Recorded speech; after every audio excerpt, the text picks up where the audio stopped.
Ở đâu chị?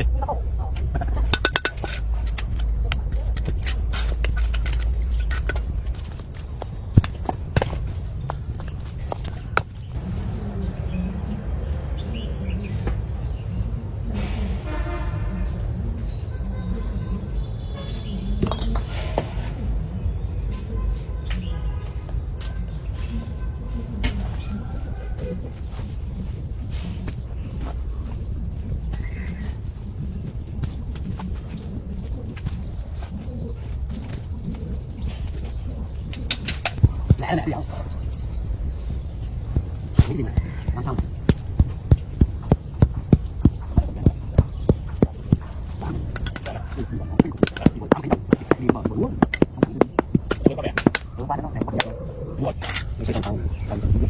Các bạn đưa vào.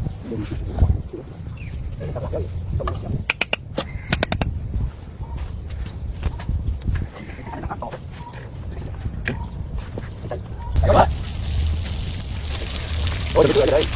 Ôi xin bắn.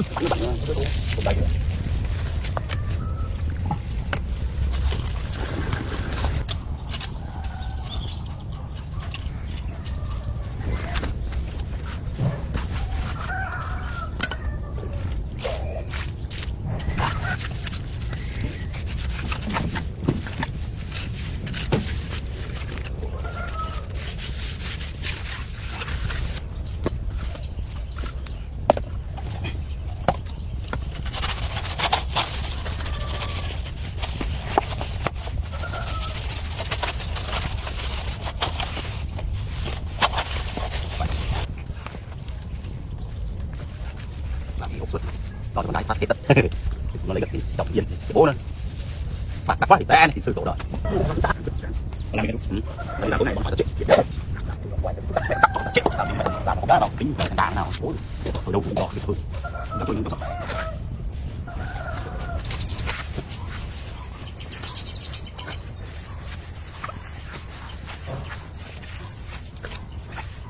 không chạy không thôi là về đây chỉ làm là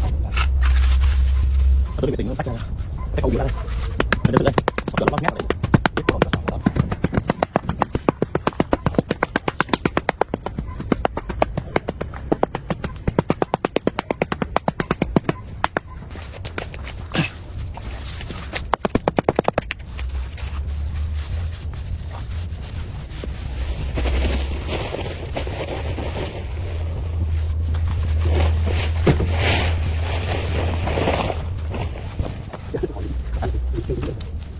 một cái trường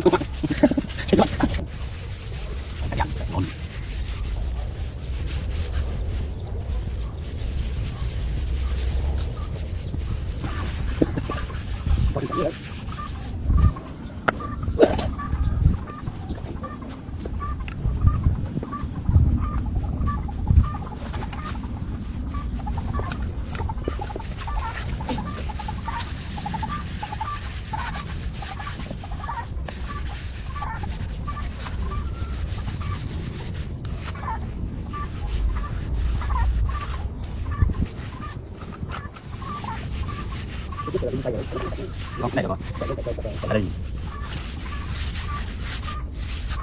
này sắp người tay xuống này thì được các bạn như vậy này ít của mình luôn giống chú giống như vậy mày thì mẹ làm bài ngồi bên nào mà tao biết có sẵn sau tao ngồi bên của mình thảo bằng chấm đấy ngồi bên đó rồi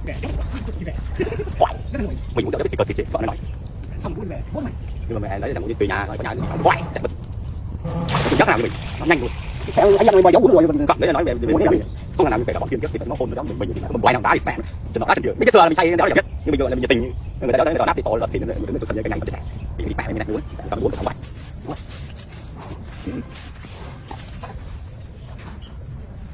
không cho làm này không biết đâu cái này này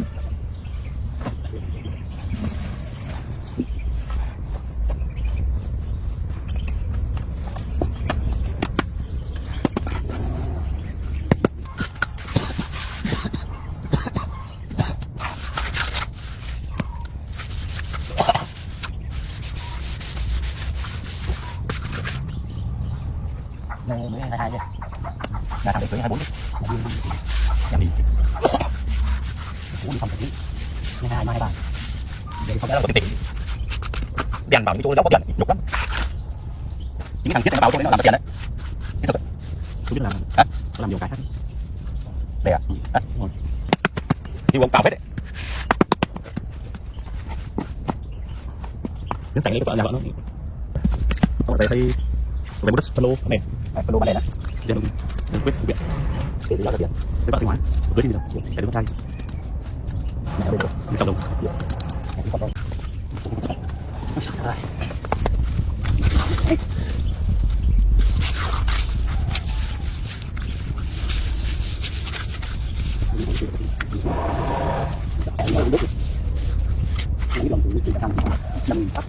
Cái mày nó đỏ mà trỏ về bên nhà đấy tắt được.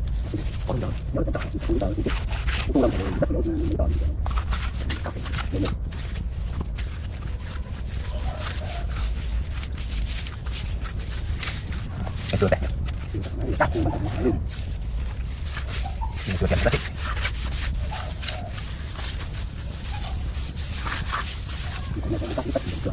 Chuột mắt.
Cái chai nó thế như này, như mà để làm, chứ đừng có ra đồng gì nữa.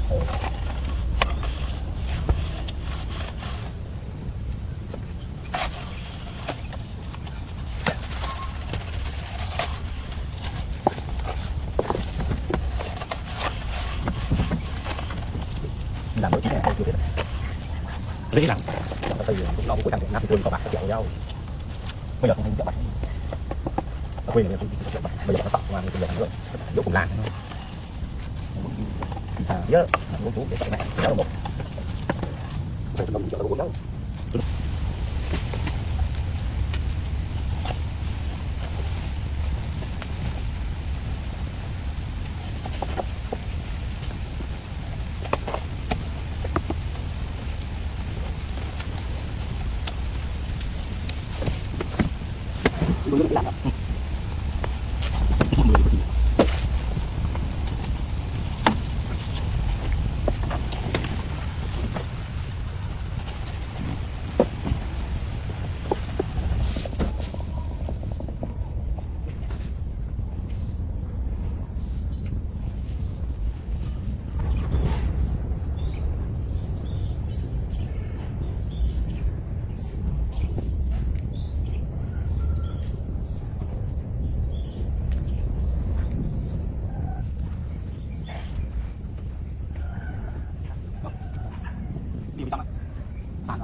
nghỉ luôn.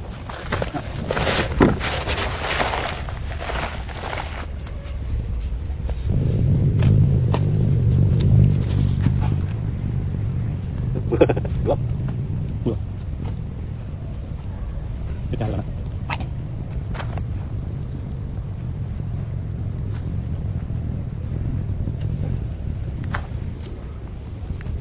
ตัวนักศึกษาอยู่ไปได้ไหนไปก็บอกผมนะผมไม่ได้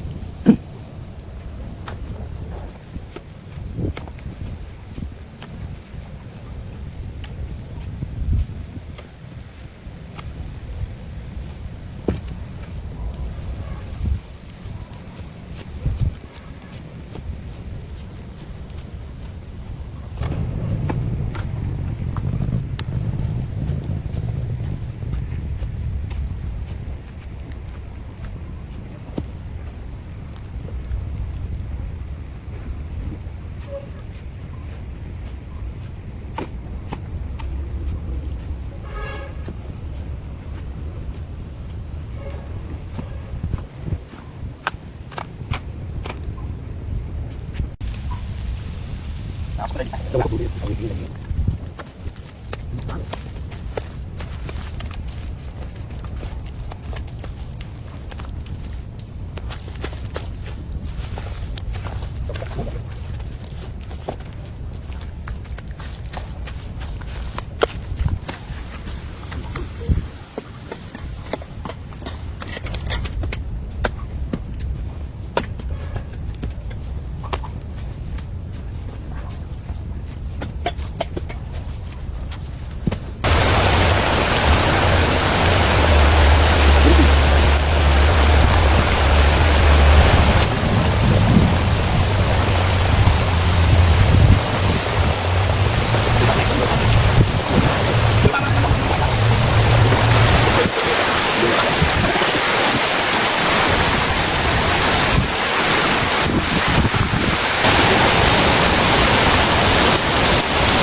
Làm biết mà cái này không mua đâu này bất thẳng bởi vì công ty quốc gia rất là anh nói hai đôi thằng này đi chơi mấy cái cũng một triệu đi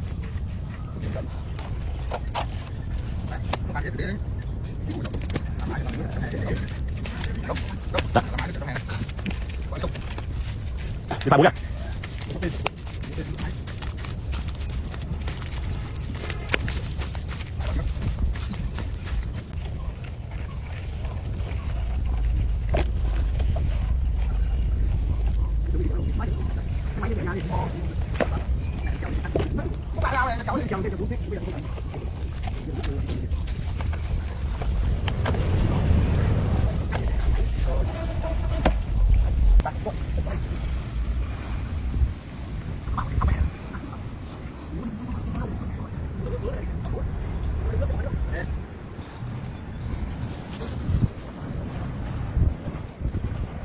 bữa thành cái xây cái đằng biết xây này nhá quả mưa mới xây được xây nhà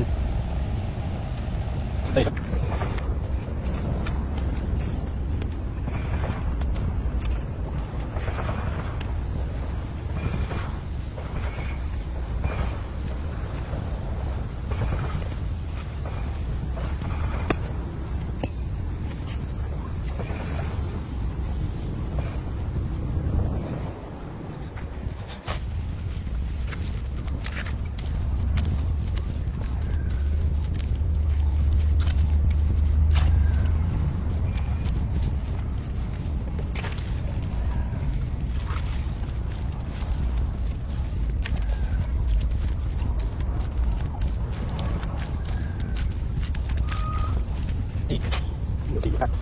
không lọc nhanh hơn ở này nhảy chứ nó làm gì đó chính là này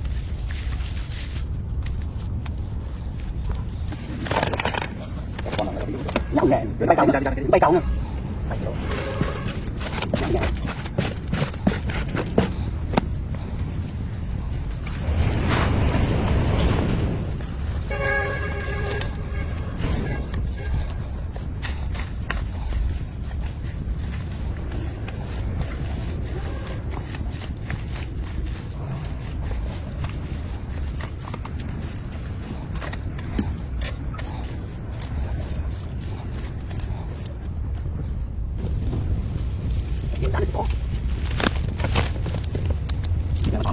khô cái đầu